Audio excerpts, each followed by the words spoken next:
gather around, my little adventurers. It's story time.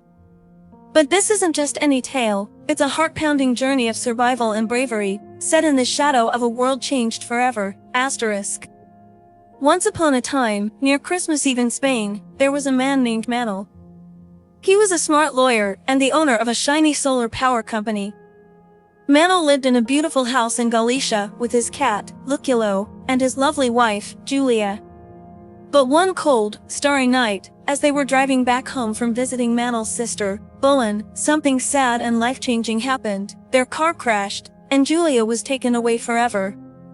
A year went by. Manel was very lonely, keeping only his clever cat, Luculo, for company. He rarely spoke to anyone, except for video calls with Bullen and her son, Carlos. While he hid away, the world outside was growing scarier, but Manel didn't really notice. You see, a terrible virus named TSJ was spreading like wildfire across Europe, turning people into, well, let's call them the creepy, growly ones, zombies. The Spanish government tried to keep it a secret, but whispers of danger began to leak out. One day, Bullen's family had to leave for the Canary Islands, where it was safe, and Manel promised he would try to join them. But before he could even pack his bags, the government shut all the doors, leaving him stranded in a world quickly crumbling. While the growly ones caused chaos outside, Manel stayed hidden in his house. Then one evening, while he was looking for supplies, he witnessed a horrifying sight, a growly one attacking police officers. It was clear to Manel that he needed to protect himself. Manel built barricades around his house. But soon, the food ran out, and his once safe home felt emptier than ever. One day, he met a sweet but tired old lady named Gabriella, who couldn't escape because of her wheelchair. They shared stories, and Gabriella told him about a hopeful radio message. Survivors were being rescued at the Arousa estuary. Manel, with a spark of hope, decided he would get there with his trusty little boat. But, the next morning, he found that Gabriella had quietly passed away, leaving him a note that read, * you have to keep going. For both of us. *. So, Manel packed up Luculo, armed himself with a diving suit and a spear gun, and set off on his boat. But, oh no! He was soon captured by a rough, scrappy crew of Russian sailors, led by a grumpy captain named Ashikov.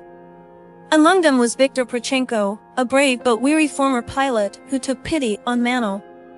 But Manel quickly realized that these sailors weren't friendly, something dark lingered around them. He had to be clever, like a fox, to escape their grasp.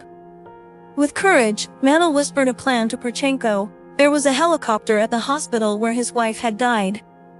But Ashikov was suspicious. When Manel tried to run, he found himself in the belly of the sailor's ship, where he discovered 2 prisoners. Trying to save them, Manel's plan went sideways, but Prochenko helped him escape. They raced to the hospital, only to find that the helicopter was already gone. But don't worry, our hero wasn't out of hope yet. Inside the hospital, Manel found a kind nurse named Lucia, a brave nun named Cecilia, and 3 little children hiding from the growly ones. Together, they formed a new plan. The hospital had another helicopter, but it was trapped in a yard full of growly ones. Just as they prepared to escape, Ashikov's crew arrived, hungry for supplies. A great chase began through the hospital's dark halls, but Manel and his new friends managed to outwit the sailors. Cecilia, though, was bitten and had to stay behind to protect them all.